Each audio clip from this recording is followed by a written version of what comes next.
Welcome back, folks. As we told you in the last segment, the polls are shifting toward the Republican Party in the final days leading into the midterms.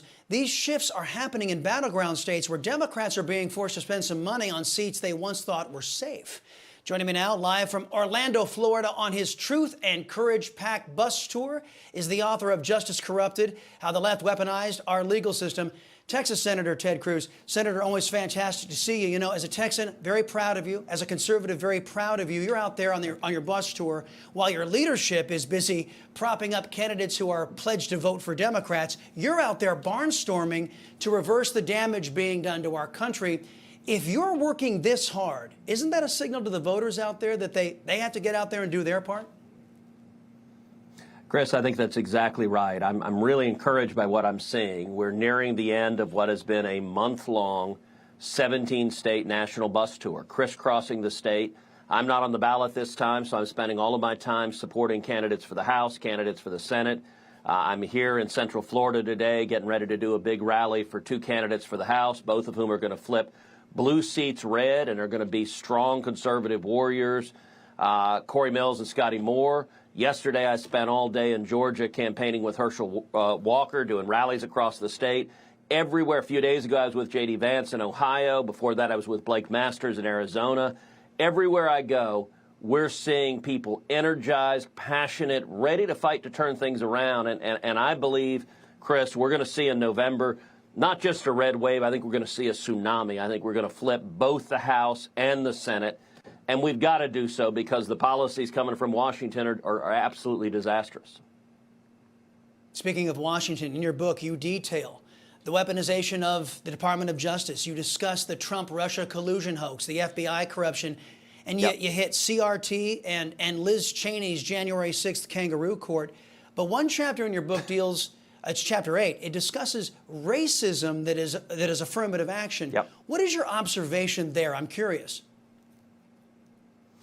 Well, the book, as you mentioned, Justice Corrupted, it focuses on how the left, how first Barack Obama and now Joe Biden have politicized the Department of Justice and the FBI and the IRS and the CIA, and they're using the machineries of government. They've weaponized them, and they're going after their political enemies. And the book lays out chapter and verse of how that's happening. If you look at something like affirmative action, today's Democrat Party supports racism, and I trace the history of the Democrat Party, that the Democrat Party has always supported racism. If you look at the Ku Klux Klan was founded by Democrats. Nathan Bedford Forrest, the founder of the Klan, was a delegate to the 1860 Democrat National Convention.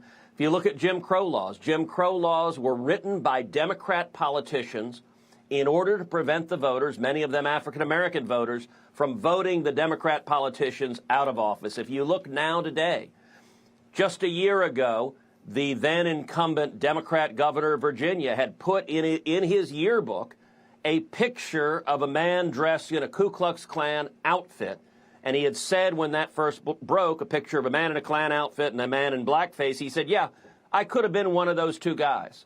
As I say in the book, listen, if you cannot say categorically, I have never dressed up as a Klansman, maybe you shouldn't be running for elected office. And Democrats now, when it comes to racism, if you look at elite universities, you look at schools like Harvard and Yale, they actively discriminate against Asian Americans. They have quotas to keep them out because they're concerned if they just had admissions based on merit, too many Asian Americans would get in.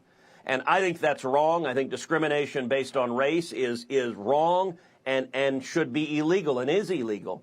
Well, what I described is under President Trump, the Department of Justice had opened a civil rights investigation and was going after Yale for discriminating against Asian Americans. What did Joe Biden do? Within days of Biden becoming president, the Biden Department of Justice dismissed the lawsuit because today's Democrats embrace racism, and racism is integral. Critical race theory, as you mentioned, there's a whole chapter on critical race theory. Yep. It's based on racism. It's based on turning the races against each other. It teaches that America is fundamentally and irredeemably racist. It's a terrible lie. You and I are both Hispanics, and the great thing about this nation is that it doesn't matter your race, your ethnicity, where you come from. Anyone can achieve in America, and I think the Democrats' history of trying to pit us against each other is really, really dangerous. Yeah, and here on the show, we've been highlighting in this current cycle Democrats who are racist, whether they be city councilmen out there in Los Angeles or running on the Democrat ticket as gubernatorial candidates in Arizona. You appeared with the ladies on ABC's The View at the start of the week, and you took some time to speak to the other side. They even excused left-wing violence. Watch. Here's the thing. We may not like when Republicans win, but we don't go and we don't storm. We don't try to change, but we'll go there. We'll go to court. We don't do that.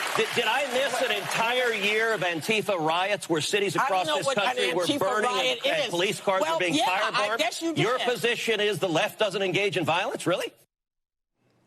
Okay, I've only got about 60 seconds, Senator, but, you know, just the other night, left-wing rioters shutting down conservative speakers at UC Davis and Penn State. Senator, do you think the left really doesn't know about all the left-wing violence being done to conservatives, or they're just feigning ignorance?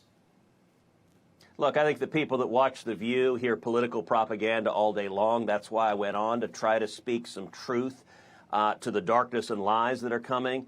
I can tell you that this book that just came out this week, my new book, Justice Corrupted, walks you through what happened on January 6th. It's the first inside account. It walks you through the Antifa and Black Lives Matter riots across the country where they firebombed police cars, murdered people. It walks you through the deliberate lawlessness of the left of trying to abolish the police, of George Soros DAs. It walks you through the corruption of DOJ and the FBI going after and targeting whether it's Donald Trump or pro-life activists. And I would encourage folks, go to Amazon, go online, buy the book today, Justice Corrupted.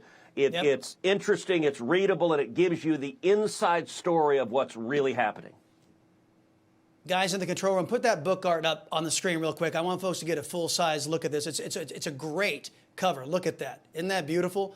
Right there. Texas Senator Ted Cruz, the hardest working man, one of the hardest working men in the Senate. Appreciate all of your efforts. Appreciate your intellect as always, and always appreciate your time, sir. Come back soon.